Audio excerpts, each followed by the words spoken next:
Este es Salvador Dalí, perverso, polimorfo, anarquista, surrealista, excelso, divino, déspota supremo que rompe con todo, el Dalí poseído de un delirio furiosamente dionisíaco, el Dalí ávido de dólares, el Dalí nexuso y monárquico. Y por encima de todas las cosas, como siempre ha dicho y se ha autoproclamado, monárquico. Pero no políticamente, metafísicamente.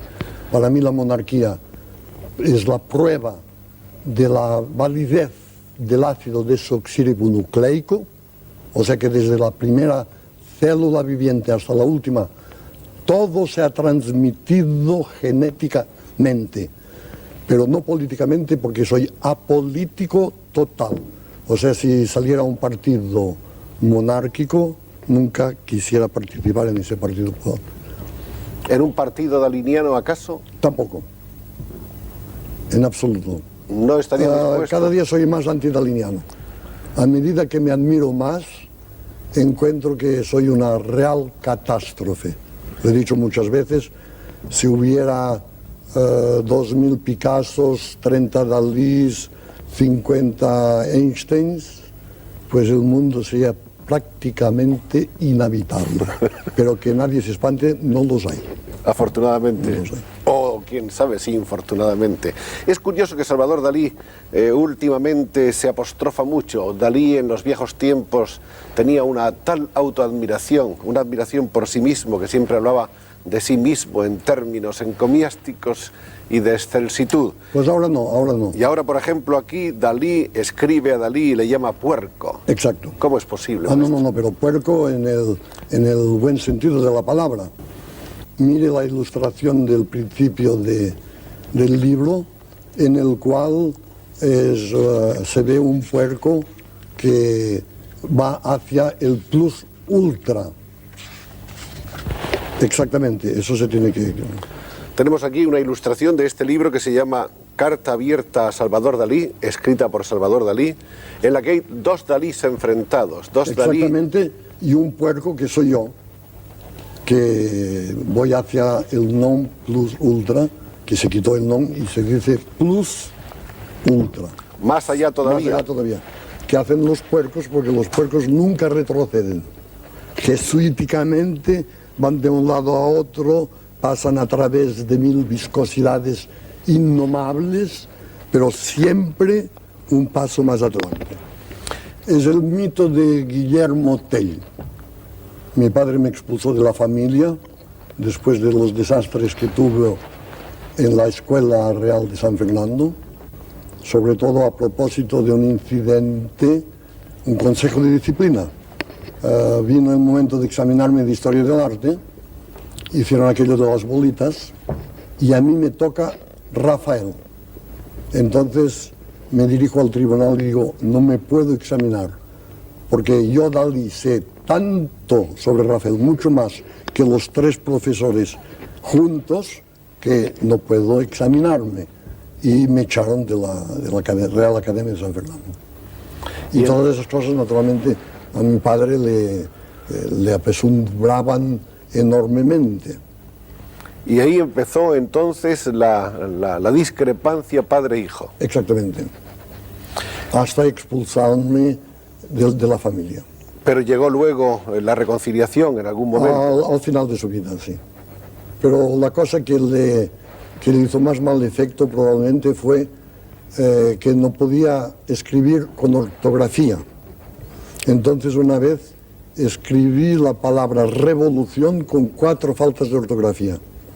Porque empecé que la revolución puse 2 R's normalmente. Después la B no era la que tenía que ser. Después en medio sentí que me tenía que parar un poco, ¿no? Que tenía que, entonces puse una H, en fin, y acabé con una T, y entonces mi padre se metió en la cama y dijo, este chico, pase lo que pase, tiene que morir cubierto de piojos. ¿Qué hubiera pasado si no hubiera sido que mi esposa Gala, que es de Stalingrad, no de Stalingrad, pero que es rusa y tiene la fuerza de una batalla de Stalingrado, se puso a protegerme y ella hizo mi éxito mundial. Es que cuando me casé litúrgicamente con Gala, me quedé con unas ganas locas de volverme a casar. Me gustó mucho. Y entonces al llegar a Porrigat, es lo que me pasa a mí, había un cura que se lavaba los pies en el mar y le dije, me gustaría volverme a casar. Dice, se puede hacer. Con el rito copto, que es perfectamente compatible con el rito cristiano. Entonces, ahora anuncio que yo me quiero volver a casar con mi propia mujer en los momentos en que todo el mundo divorcia. Yo otra vez, como un puerco, que me he dicho antes, adelante me vuelvo a casar con Gala. ¿Por segunda o por tercera vez? No, por segunda vez. Por segunda. Litúrgicamente ya no se puede más. Ya no se puede más. Ya no se puede más. Según todos los ritos, ahí se acaba. Pero el cura me dijo, para nosotros no añade nada ni quita nada. Entonces una cosa que no sirve para nada y que sea sagrada, eso es para Dalí.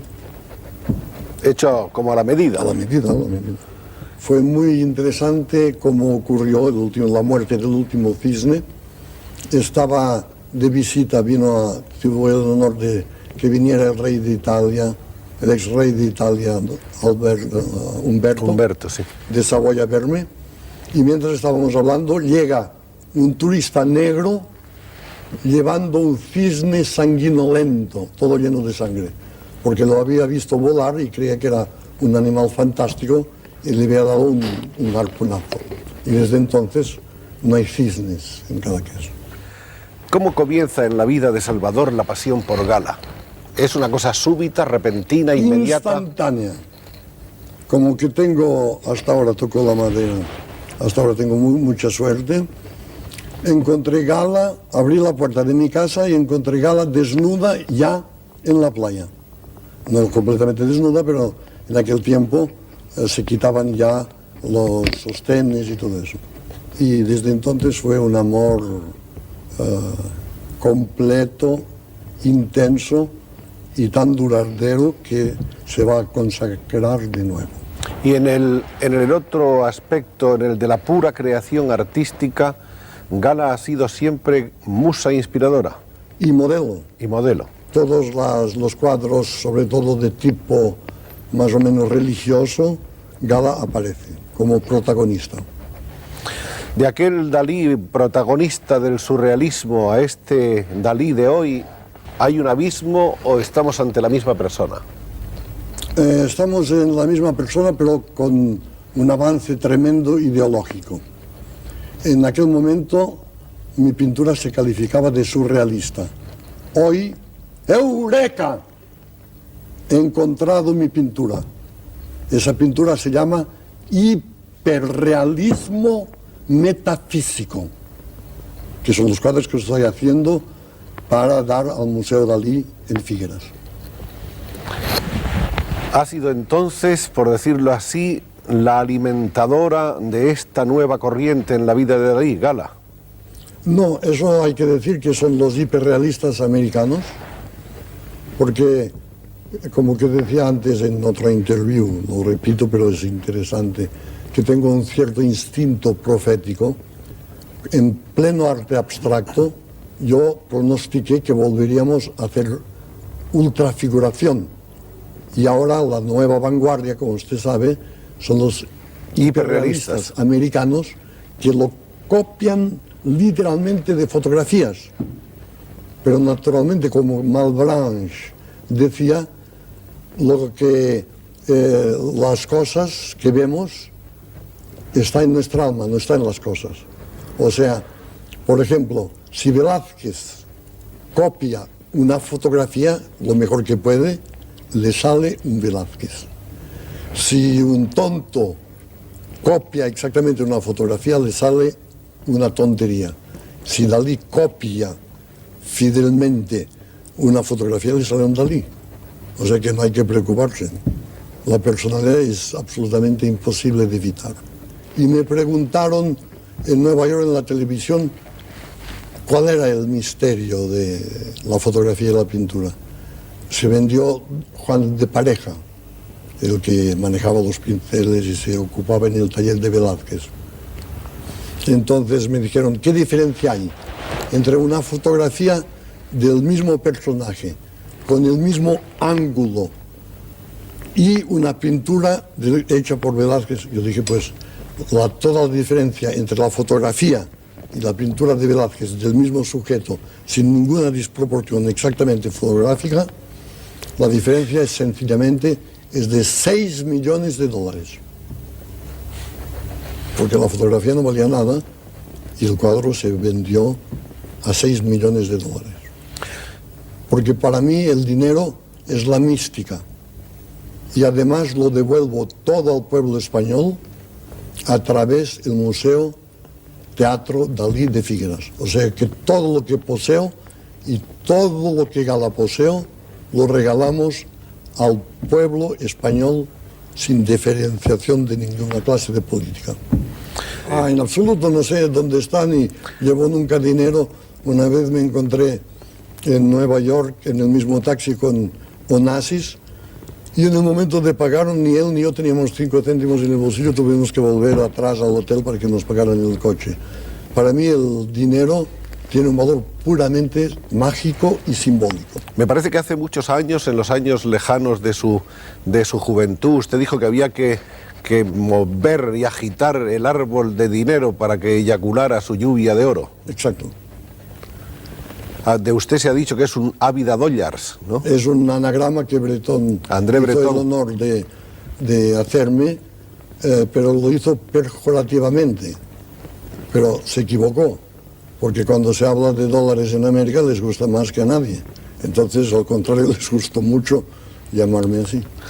Y los escaparates, el Bonita, el más lujoso de la Quinta Avenida, me pidieron de hacer 2 escaparates surrealistas. Entonces yo me pasé toda la noche trabajando. El uno se llamaba El Día, el otro La Noche, y había cosas realmente horrendas. Había teléfonos en forma de langosta, había sobre todo una bañera peluda, doblada de astracán, en fin, indescriptible. Había un traje afrodisíaco lleno de pipermín y moscas, etcétera, etcétera, etcétera. Entonces yo muy contento, el día siguiente voy a ver el resultado, veo que me han cambiado el escaparate. Entonces pido qué ha pasado y dice que había demasiado gente que lo miraba y que lo han tenido que... El éxito era excesivo. Lo excesivo, como siempre en mí. Entonces yo dije que lo tenía que volver a poner, que sí que no hablaba inglés, que me habían ya pagado mi cheque, que no tenían para qué cambiar nada. Entonces me se ocurrió una cosa, entrar en los 2 escaparates y a patadas rompí todos los maniquís y después cogí la bañera. La bañera peluda. La bañera peluda y la quise volcar para dejar inutilizable el escaparate con el agua que había. Pero la bañera rompió el cristal, un inmenso cristal, y entonces... Y salió a navegar por la Quinta Avenida. Opté para saltar a través del cristal, que la policía que me cogió enseguida me dijo, eso es muy peligroso porque si se cae, después se cae un pedazo que me hubiera podido guillotinar fácilmente. Entonces Gala llorando, todo el mundo desesperado, mi abogado llega y me dice lo mejor es ir a la cárcel inmediatamente, porque conozco un juez que va a juzgar los delitos de esa tarde, que es muy buena persona. Entonces me metieron a las 8 de la tarde en una especie de jaula ignominiosa, toda llena de borrachos y de gente que me querían pegar, en fin. Y de pronto había un señor pequeñito con las manos llenas de sortijas. Me dice, yo soy de Puerto Rico y soy un gángster bastante conocido. ¿Y usted qué ha hecho? Yo dije, no he hecho más que romper una vitrina. Y le dice, ¿en qué sector de la ciudad? Yo digo, en la Quinta Avenida. En la Quinta Avenida, usted es mi protegido. Cualquier que se acercaba a mí, patadas, me defendía como un león, porque me creía un gángster sublime. Y entonces pasé de eso a ser juzgado. Había el clásico juez con el pelo blanco, escuchó lo sucedido y dice, Dalí ha cometido un acto demasiado violento, ha roto un cristal que vale $60, lo tiene que pagar, pero todo artista tiene el derecho de defender la integridad de su obra hasta las últimas consecuencias y queda libre. Entonces el día siguiente todas las primeras páginas y todos los artistas de Hollywood diciendo a nosotros nos pasa lo mismo, hacemos una película que se tienen que suicidar y los hacen un matrimonio fastuoso, en fin, me volví un héroe inmediatamente. Y la más clásica, porque hay siempre de soy excéntrico y concéntrico, la más clásica es un día que fuimos a ver juntos con Jean Cocteau, que tenía mucho el esprit francés, el más refinado, fuimos a ver juntos el Museo del Prado. Y al salir en el Ritz había una especie de conferencia de prensa y preguntaron a Cocteau, si se hubiera quemado el Museo del Prado, ¿qué hubiera salvado usted? ¿Qué se hubiera llevado usted? Yo ya vi lo que iba a decir porque era un plagio de una cosa de un griego. Y dijo, mirándome a mí, quieren decir eso, Dalí no puede hacer mejor, pues yo me hubiera salvado el fuego. Y se quedó mirándome. Entonces, naturalmente, los periodistas me dijeron, ¿y usted, señor Dalí, qué se hubiera llevado, qué hubiera salvado? Y entonces yo, como que soy un poco teatral, hice ver que reflexionaba un poco, que ya lo tenía pensado, y dije, pues Dalí se llevaría nada menos que el aire, y específicamente el aire contenido en las Meninas de Velázquez, que es el aire de mejor calidad que existe. Y naturalmente, como que el fuego no es un elemento pictural y el aire es el protagonista de la pintura, el propio Cocteau cogió dos pajas de cóctel y se los puso en forma de bigote, inclinando la cabeza. En este momento era un apasionado de las moscas limpias. Las moscas que se pasan por la cara de los burócratas, todo eso es muy repugnante en los hoteles, es imposible. Pero las moscas limpias de Porligat, que se pasean por detrás de las hojas de los olivos, esas van vestidas como por Balenciaga, son limpísimas y esas son maravillosas. Y cuando pinto me ponía dátil aquí y un poco de miel en la comisura de los labios y entonces esperaba el momento, bobaba de satisfacción, porque cuando pinto babo de satisfacción. Y entonces esperaba el momento en que la mosca me se iba a meter en la boca. Y cuando estaba muy dentro, cerraba la boca y entonces la mosca hacía y la soltaba. Y al cuarto de hora después otra mosca. Esa era una cosa sibarítica de la pintura. Y lo hacía siempre cuando todo Francia va en bicicleta. El Tour de France ciclista me ha inspirado mucho. Todo el mundo en las cuestas sudando, la televisión y la radio hablando de los héroes del Tour de France, yo con mi mosca. Porque además, cuando se baba y no se enjuga, se crea una cosa que no sé cómo se llama, en catalán es buquera y en francés perlèche, pero en castellano no sé cómo se llama, que es una especie de crosta sí, que se irrita y después se vuelve a formar, al cabo de una hora vuelve a estar un poco preparada para recibir otra mosca. Para seguir con los placeres artificiales. Exactamente. Y en el espíritu humano, cada hombre tiene una parte de divinidad. Eso los anarquistas lo han dicho siempre. Los anarquistas de la época de los príncipes de Kropotkin y de Bakunin. Los románticos del anarquismo. Exactamente. Y en el caso de Dalí, ¿no ha habido también una época anárquica? Cuando ya era pequeño hacía todo para molestar, eso sí. Sobre todo un día, una anécdota muy buena, porque además soy muy cobarde, pero no podía soportar la juventud. Y los niños satisfechos de ellos mismos me repugnaban mucho. Y había uno que estaba con pan, chocolate, pancho sin pensar nada, como un tonto. Yo fui muy cerca de él y le di una bofetada terrible y hice caer el chocolate y el pan y empezó a correr detrás de mí. Y cuando ya me alcanzaba me puse de rodillas a pedirle perdón y le largué 25 pesetas. Y a pesar de eso me dio unas patadas. Sí. Qué falta de sentido del pacto, ¿no? Exactamente. De una componenda de lo más normal. Es que hay gente que no entiende nada. Y Dalí casi nadie. Y a Dalí casi nadie. La prueba es que yo mismo, hace 40 años que estoy escribiendo para ver quién soy, aún no lo he logrado. No. Quizá usted esta noche. Lo vamos a lograr con un poco de suerte, nuestros amables espectadores y nosotros. Y luego está la vieja historia de sus discrepancias con Picasso. Esto es absolutamente falso. Los periodistas se han siempre entojado, porque nuestras pinturas son completamente distintas, a creer que estamos reñidos. Es todo lo contrario.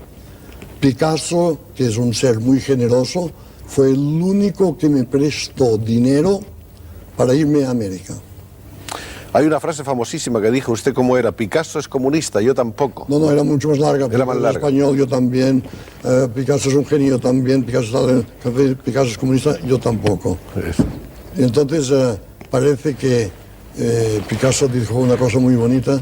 Dijo, parece que Dalí me tiende la mano, pero de momento no veo más que la falange de la mano. Y es absurdo, porque yo nunca he sido falangista, ni mucho menos, ni he pertenecido a ningún partido político, nunca en mi vida. ¿Es usted hombre de muchos o de pocos amigos? De ningún amigo, Ni uno. ni uno. ¿Porque no les deja usted llegar o porque ellos no son capaces de hacerlo? No, porque toda mi pasión está en el amor que tengo por Gala y no tengo sitio para más. Ahora los aprecio y muchas veces incluso les hago regalos, pero una amistad que no me pudiera pasar, eso no. ¿No es usted egoísta entonces? ¿Cómo? Egoísta, ¿no es usted? No, porque Gala sustituye todas las pasiones. Al contrario, yo mismo cada vez digo que soy un pintor detestable, que es un poco también, un poco comedia eso, porque cuando se dice que pinto mal, entonces hay gente que dice, hombre, tampoco está mal como eso. Y cada vez más Velázquez. ¿Y su vieja predilección por Rafael? Menos, mucho menos, y mucho más los tres son Velázquez, Rafael y Vermeer. Y naturalmente Velázquez es el genio supremo y después viene el holandés, el Vermeer de Delft. Yo cuando era pequeño quería ser, no cocinero, quería ser cocinera. Y ahora después quise ser Napoleón, después quise ser Dalí. Ahora quisiera ser Dalí, pero aún no lo soy. Pero soy una buena cocinera de la pintura al óleo. De sus años infantiles, ¿cuáles son los recuerdos más entrañables que conserva todavía, que tienen raíces en su corazón? Los más entrañables son los que datan de cuando Dalí vivía en las entrañas de su propia madre. La vida intrauterina. Exactamente, porque yo tengo recuerdos perfectos de mi vida intrauterina y parece que Casanova también los tuvo. Y el doctor Freud, cuando lo vi en Londres, me los confirmó. O sea, yo veía y veo unos huevos fritos maravillosos sin el plato, huevos en el plato sin el plato, con los bordes fosforescentes que se agrandan, que se encogen, que son realmente imágenes del paraíso perdido, que es el paraíso de antes de nacer. Sí, cantaria cançons com els marins de guerra i portaria els pantalons acampanats de baix. Ni els meus sabrien quan tornaria a terra. Entonces Ramón de Gómez de la Serna me miró y le gustó, pero no comprendió absolutamente nada. Pero quedó clavado mi personalidad de tal manera que ahora sale el libro de Ramón. Volvamos a Federico. ¿Qué significaba esa amistad de Federico y usted desde su punto de vista personal? Pues es la más grande que he tenido. Cuando hablo de amistad es la más grande que he tenido, no hay ninguna duda. Él tenía una especie de sensibilidad especial también para la pintura.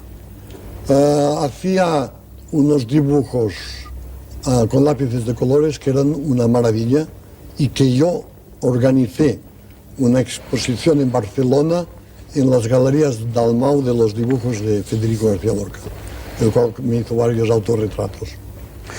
¿Cómo ve usted la vida moderna, Salvador, este mundo en que estamos? Es muy glorioso de vivir los días. Yo me hubiera preferido de una manera egoísta el Renacimiento italiano, pero como que soy un fanático de la técnica moderna y de la información, vivimos unos momentos realmente únicos en la historia de la humanidad, sobre todo en biología y en física nuclear. Todo está demasiado especializado. ¿La conquista del espacio qué le ha parecido a usted? Ha traído bastantes datos de información muy apreciables, pero yo no he creído nunca, en fin, el día que me traigan un extraterrestre, me levanto y le saludo con el sombrero, pero me molestaría mucho de pensar que hay vidas en otros planetas. Yo creo que vivimos en la Tierra y que la Tierra es el único planeta con el fenómeno maravilloso y único de la vida.